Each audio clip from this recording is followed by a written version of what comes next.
Welcome back. We've now been joined by our guest, Azeez Adesokan, who's a journalist, to help us analyze in some of the headlines we've read out to you. And this is the point where you also get to call in and make your contributions known. You're welcome to the studio once again, sir. Thanks for having me. Good morning. You're welcome to the program once again. All right, let's hit on what most persons are currently talking about since yesterday, which is one of the stories on the headline of the Vanguard. It says presidential poll, presidency, APC attack Obi over stance on Supreme Court verdict. Now, there are lots of riders to this story. I'm just going to take a few of them because I need to get your reactions. It says Nigeria's democracy victim of apex court's judgment. That's according to Obi. And in lament, court ignored evidences of forgery and rigging.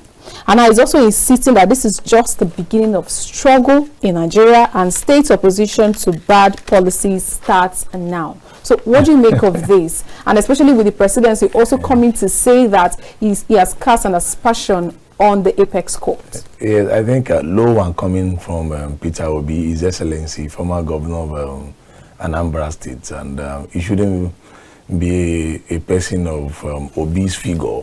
And standing by him in the press conference we all watched yesterday was Senator Dati Ahmed, a founder of a university, a former legislator in this country. I think it is high time our politicians or ruling elites learn to know when to quit when the ovation is loudest. And no matter whatever evidences he had before the courts, you cannot cast aspersion on the Supreme Court of the land.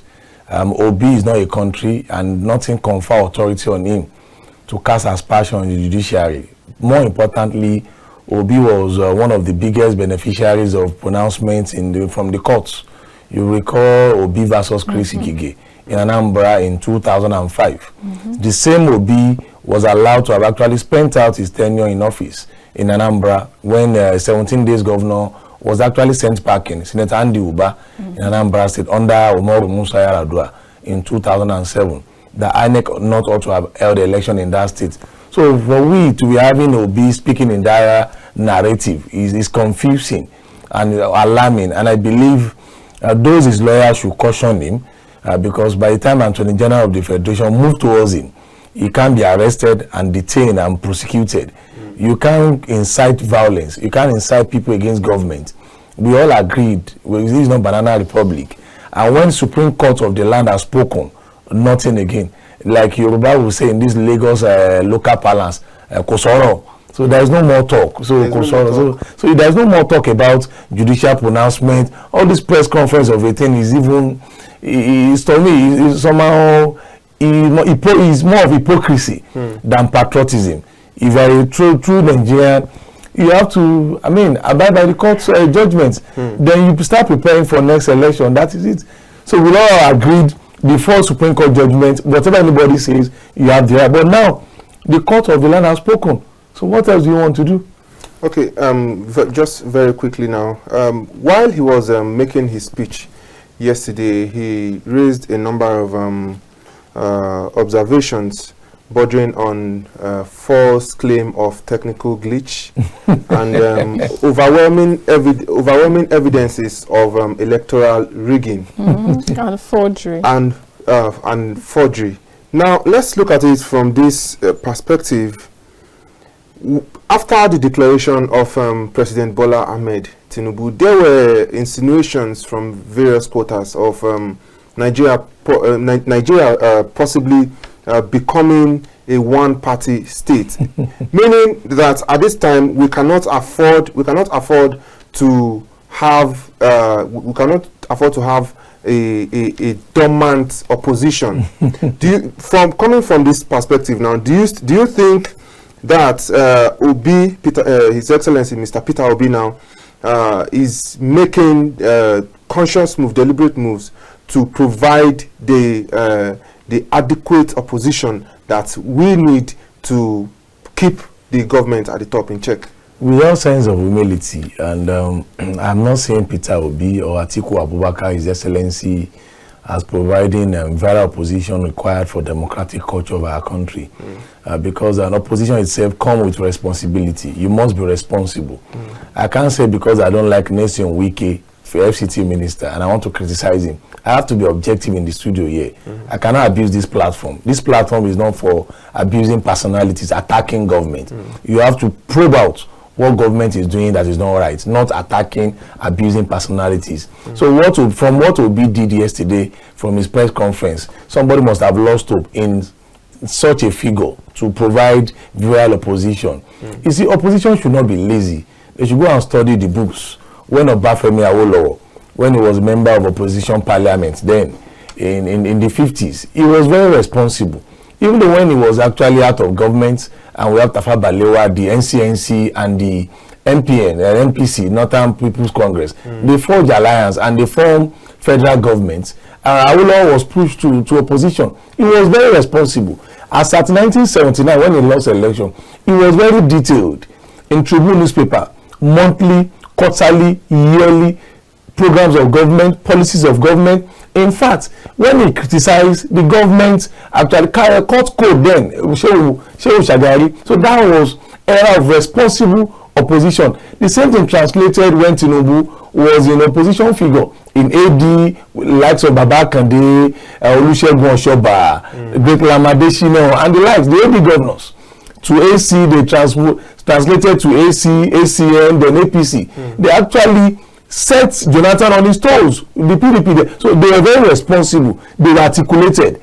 So if you want to be seen as a responsible opposition, not about casting aspersion on judiciary, demystifying judiciary, attacking personalities, you are not making sense in that direction. So, but Nigeria, we cannot be accusing the federal government of promoting a one-party state. That means you are lazy. It's like telling you that you want me to say what you want to hear. That means I'm lazy. People are listening and watching. So I have to say the way it is, or the way I felt. I want to go back to, sorry, Olamide.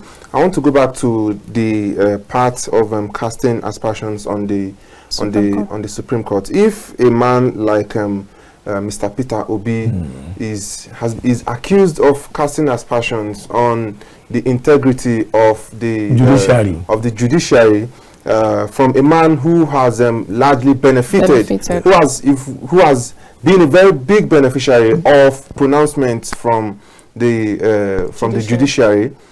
What message does this send to people coming behind him who may be looking to who feel shortchanged and are looking to be able to get justice at the judiciary?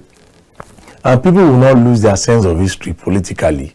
And we are all in this country together. It's just unfortunate we have one of my brothers, a good comrade, around them yesterday, Tanko Yunusa.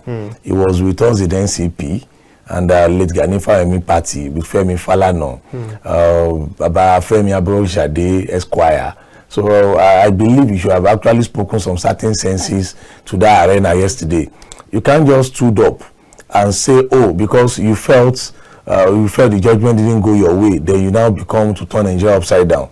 Sometimes you can be charged for felony, treason felony, and what have you. And what we are facing in this country is economic problem. And what Nigerians are learning and looking forward to. How price of commodities will come down, purchasing power, the loss of jobs, all those are the things that we are bordering about to be restored. Not personal ambition of an individual that lost at the poll. And if you recall, during the campaigns, if you look at the toxic campaigns coming from Labour Party as a whole, particularly Peter Obi, he actually ran the most divisive campaigns in this country. I've never seen such. Yeah, people said he bordered on religion and ethnicity. Of course, it shouldn't be. It shouldn't be. I grew up in Lagos. I grew up among the Igbos and the Hausas. Lagos is small Nigeria, mini Nigeria. So we grew up together. St. Sabina's Church in Agege in Lagos. You go to Hausa Mosque, Hausa community. We all live together. My secondary school, when we were in secondary school, our senior prefect was an Hausa boy from Sokoto. He's now a medical doctor. Ahmed Awolu. In Agege, in Awori community, in Agege community in Lagos, a Hausa boy was our senior prefect. Funny enough, the assistant senior prefect, the deputy, actually was an Igbo boy. Now a man, Akuta Chibeze, in a Yoruba community. In a Yoruba-dominated community in Agege, Jubilating High School in Agege, Akuta Chimeze, and Arelu. I was a sanitary prefect. So just for you to know that Lagos had actually provided that platform for us to melt together. We had this NYC of a team promulgated by the military under Yakubu Gowon just for us to integrate after the war. So, and somebody now came many years later because of personal ambition, because of donations, political donations, saying all sorts of things. I believe the federal government actually replied in anything forthwith against the government, the man will be picked up. That's the truth. Let's talk about the fact that some senior advocates see this as a place of him working with public opinion and not based on evidences. They said there's no how the court cannot actually bring evidences for you. You have to produce the evidence and then they work with the evidence you've produced. So they feel like he's working with public opinion. What do you make of that? Yeah, it shouldn't be. It shouldn't be. The judges are not Father Christmas, and particularly when you are talking about Supreme Court. I watched him yesterday. He was quoting retired Justice, my Lord Justice Datijo from Niger State, when he alluded to the fact that the composition of the Supreme Court, the vacancies in the Supreme Court is not judicially healthy, and that does not constitute opinion on the judgment of the Supreme Court. So, and if you look at when there was even a protest on certain two figures of the panel, that they were actually close to Tinubu, close to APC, affinity to what have you, those guys, they actually stepped down. And the panel was actually headed by an Igbo person. If we are to go by profiling, Justice Okoro, I don't know if I'm making sense. You see, we should not be irresponsible in our statements. We should not be irresponsible in our conduct simply because we've lost at the poll. Where were you? Look at Kano. Kwankwaso got over 1.4 million votes in Kano. So who read Kano for Kwankwaso? The same PDP, the same Tinubu, the same INEC. Sometimes we need to be very sincere in our sense of judgment. You saw what came out from results in Lagos, because the Yoruba voters in Lagos refused to come out on that day. And the Igbos and the South people were mobilized by the Labour Party through the churches, through the pulpits. And they voted massively. There was nothing Tinubu, Sanwo-Olu, INEC could do.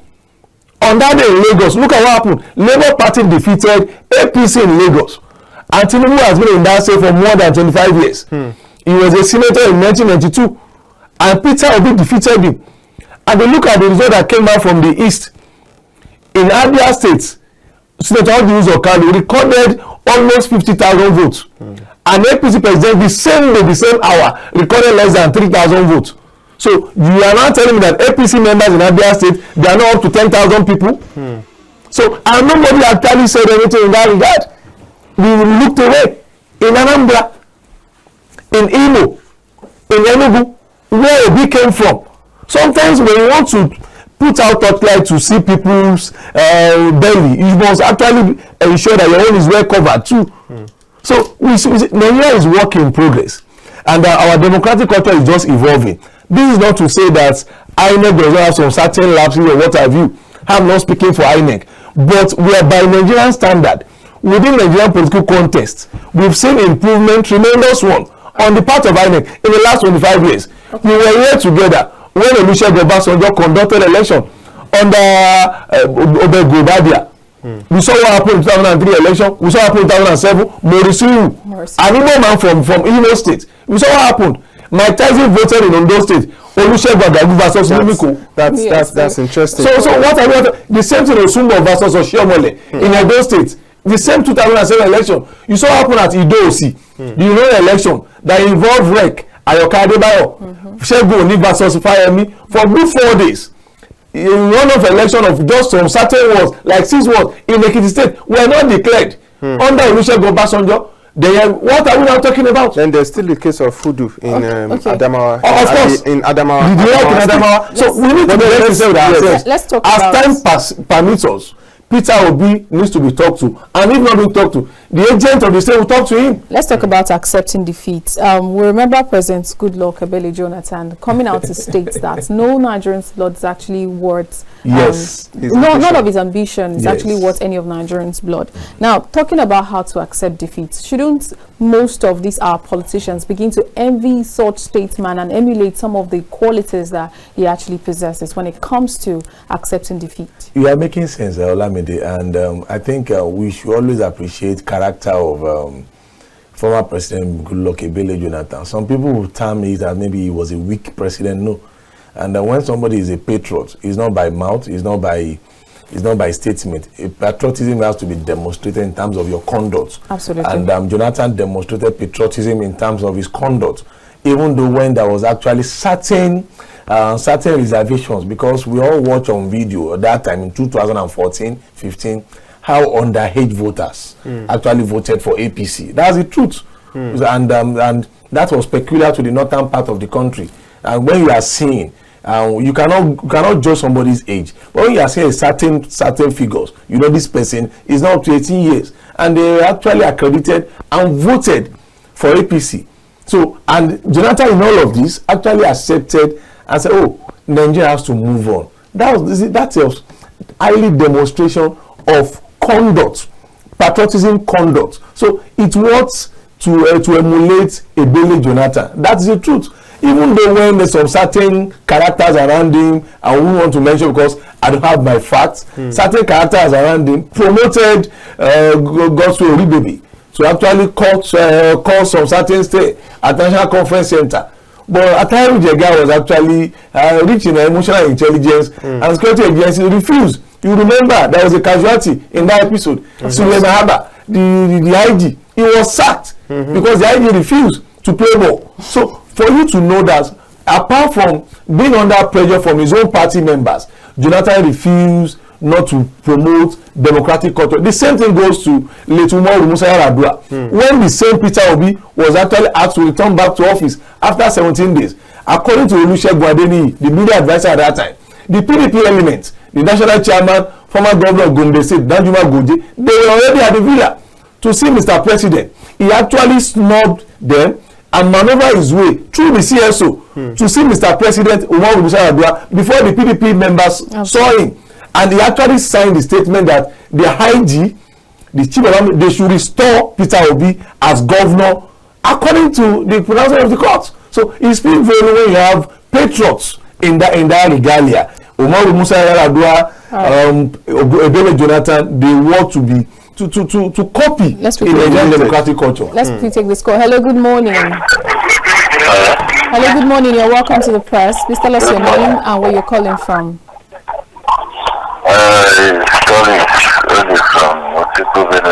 Oh, please join the conversation, Collins. Good morning.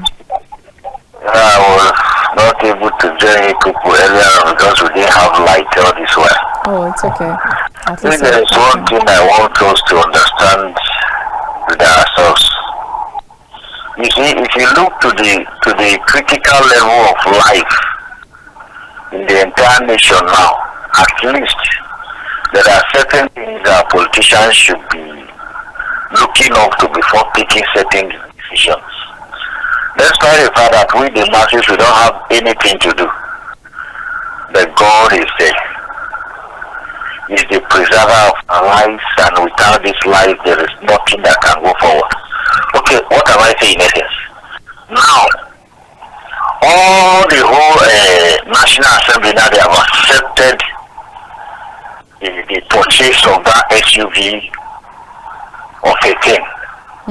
Look at the situation of the nation.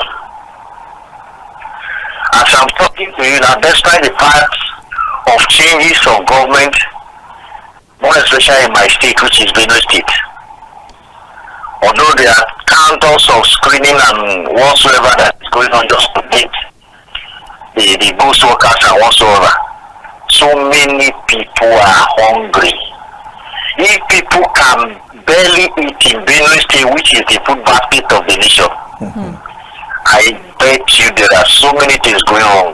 What an irony. In most of the states. And I mean, the Senate and the House of Rep, still looking up to SUV. How about now? All right. Salaries are not okay now. If you level of the president now, he was looking up to the workers. Look at the state workers, the local government workers, so long. I barely mentioned it that we have roads. The whole nation now, there is no road network. All right. Even if they have the opportunity to fly and pass through all this bad road with their jeep, let them to the pains of the masses. God is watching. All right. Thank you. Thank you very much for your contribution. This statement he made actually reminded me of a statistics I saw in one of the papers yesterday about the percentage of people who have fallen below poverty level and are now beginning to go into trash to find their daily meals. You know, I think he's actually making sense. And if you are talking about the Benue, there is a fundamental problem in that Benue state.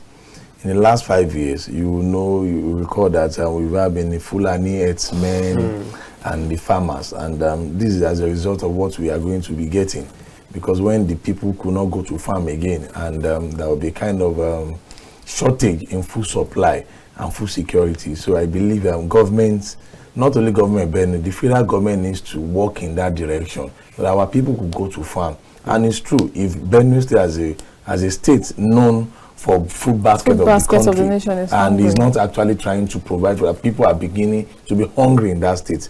There is definitely a problem in other states, because other states will just suffer for higher purchasing power, because things are now expensive. Tomatoes in the market, you want to buy it. In fact, husbands are now trying to be following their wives to the market. This woman, what is happening? You understand? You are just collecting money. Because of the prices of surging price of these things. And we need to look inward. I believe government of Tinubu needs to drastically address such security on our farms. And if by so doing, I'm from Oyo State, okay, one part of Oyo State now is now witnessing his own share of insecurity. Our people are now being kidnapped, broad daylight. People are now being killed on their farm. Somebody was killed on his farm by Fulani herdsmen. Confirmed. He was killed just barely 3 weeks ago. So we need to look in that direction. The moment our farmers could not go to farm again because they tend to lose their lives and what have you, there will be problem in the commercial nerve centers across the country. You go to market, go to Gerikina, go and buy tomatoes. Even go to Kubwa, go and buy yam. So it's now expensive. You're not going too far. Go and buy onions. Let's quickly answer the Zion. Hello, good morning, Elder Zion. Good morning, Elder Zion. Good morning. And belated birthday wishes to you. Good morning. Please turn down the volume of your TV set. We're great, thank you. Thank you. Madam Francis. Good morning to you, Elder Zion. And then God bless you. Bless you too. Thank you. You see, I will only align myself with the submission of the last scholar. The last scholar has come and gone. It's now history. Whether peace or be abused the judiciary or it did not abuse judiciary, it's not what we'll be talking now. Nigeria is a great stress. Things are becoming difficult. Laws are becoming difficult. People who have cars are not riding one. 2 times food cannot be easily obtained. Why? Insecurity. People are not going to the farms. How do we expect people to feed when there is no agric farming? The Fulanis, they have taken our people from their farms. And it appears the government, as usual, APC government, don't seem to understand the situation we find ourselves. When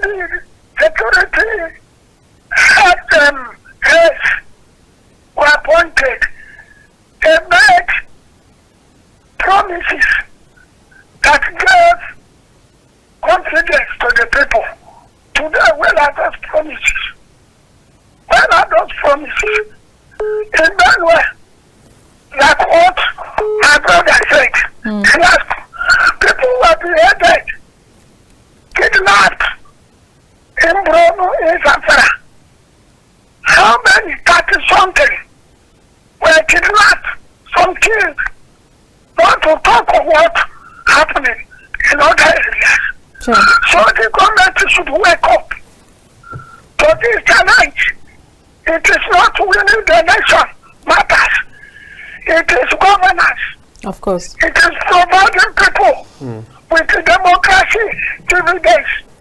It is not tribalism that matters. All right. It is to make sure that you fulfill the electoral promises.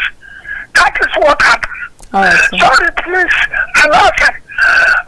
Yesterday, when I was talking about Tinubu's journey to Saudi Arabia, I found out later that he went to cover Arab African Economic Summit.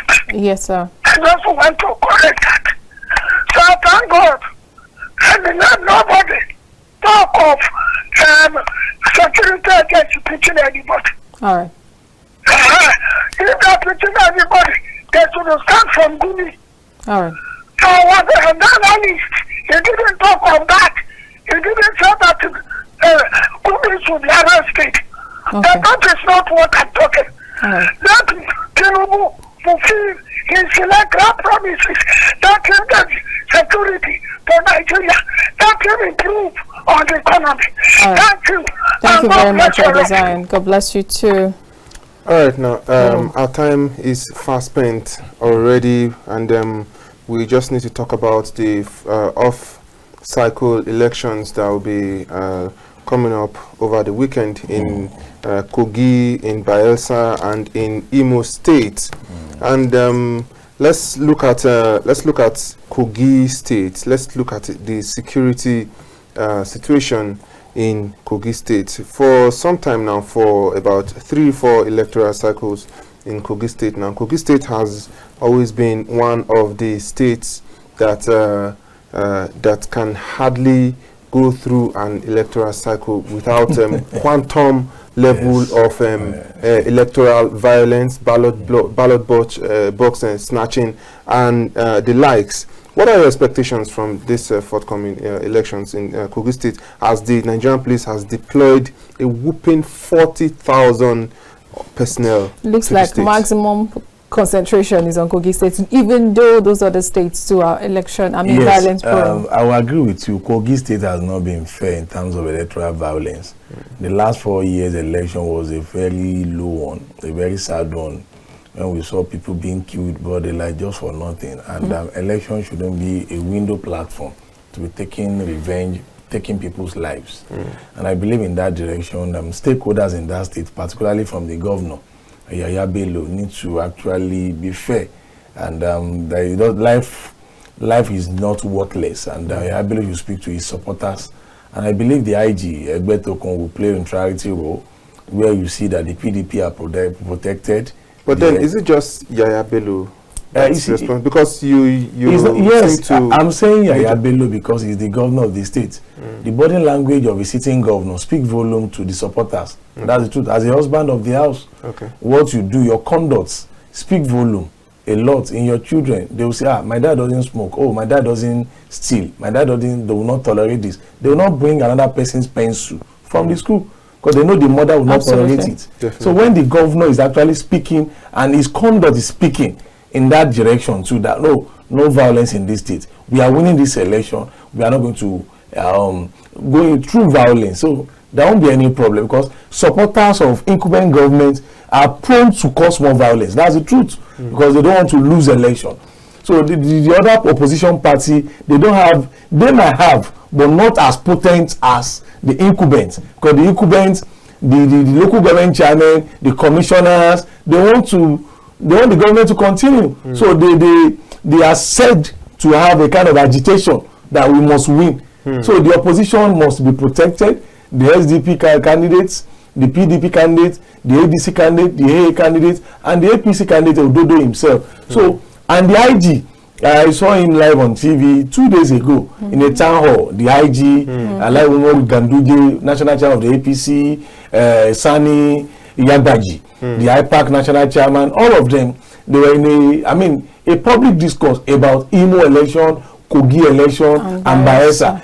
Much emphasis was laid about Kogi election. And if you look at Kogi State, they are neighboring state to Abuja, and anything that affects Kogi will then affect the FCT. Then we call that Okene axis.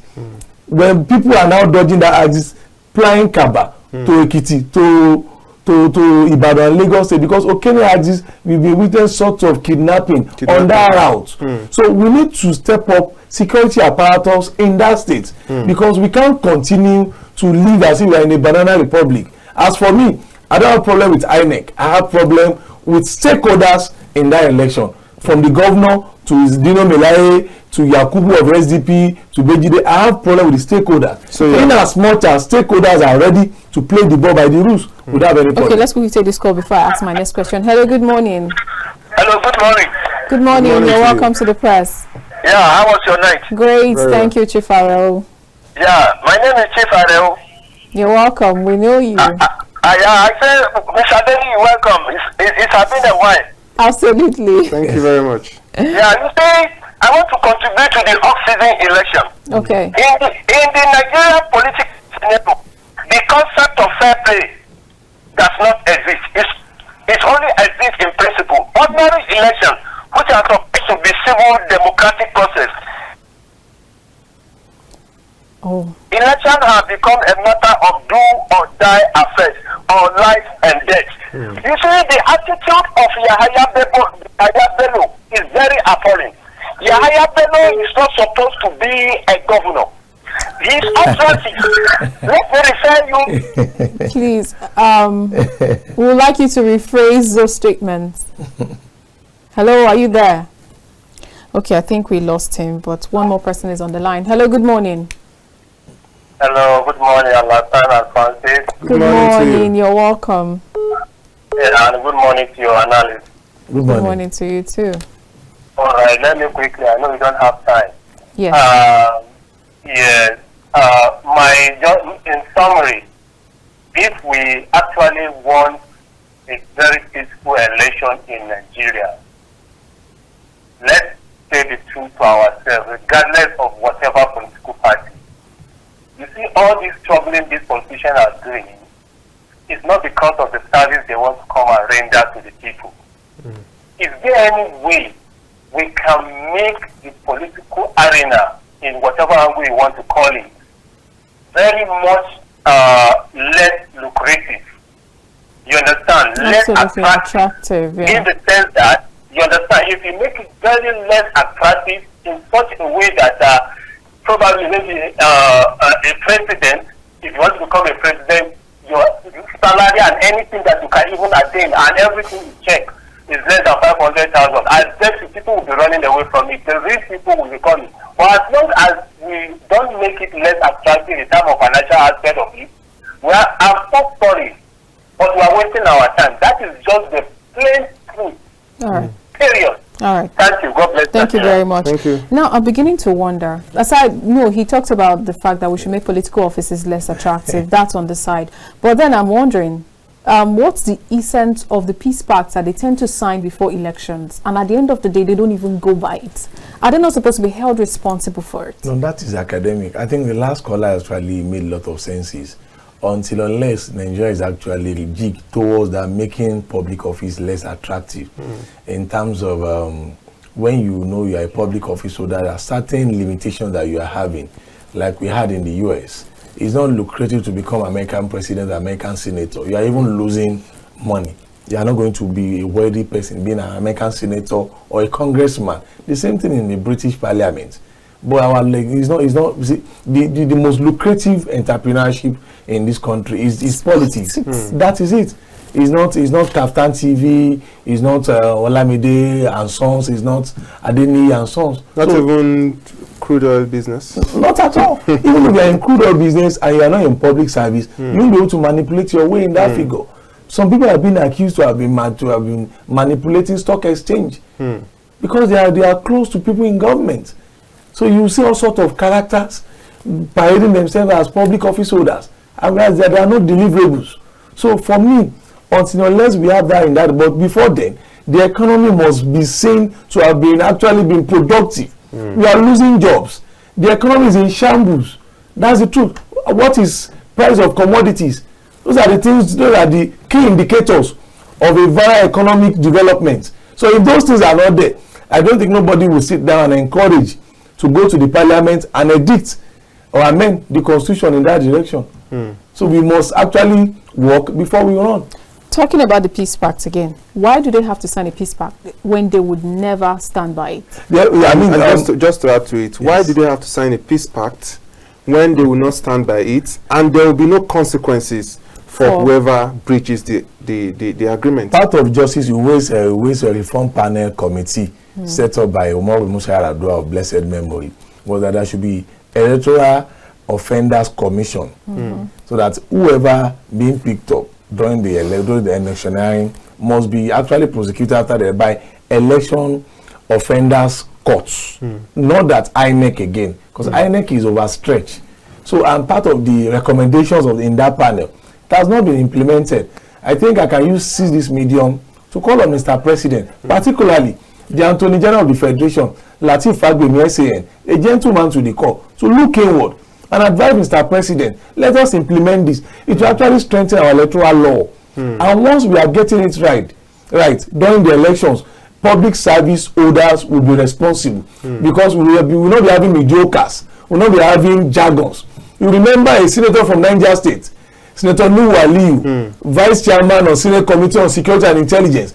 He said those people that he has prosecuted in courts while he was AIG in Nigerian police force, that many of them, they are sitting together. Known convicted criminals, they are sitting together as senators. He said so at the annual chamber of the National Assembly, not Adesokan saying so. So just for you to know that emergence of our public office holders is very, very wrong and porous.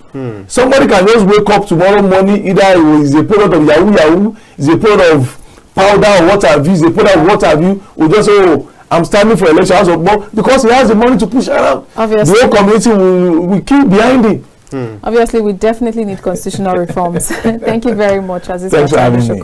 We really appreciate your time today. Your contribution. My pleasure always. All right, viewers, thank you so much for joining us on the show today. And that's how we'll draw the curtains on the press for this morning. We'll see you again tomorrow. I am Olamide Alhassan. And I am Francis Adeniyi. Good morning to you all.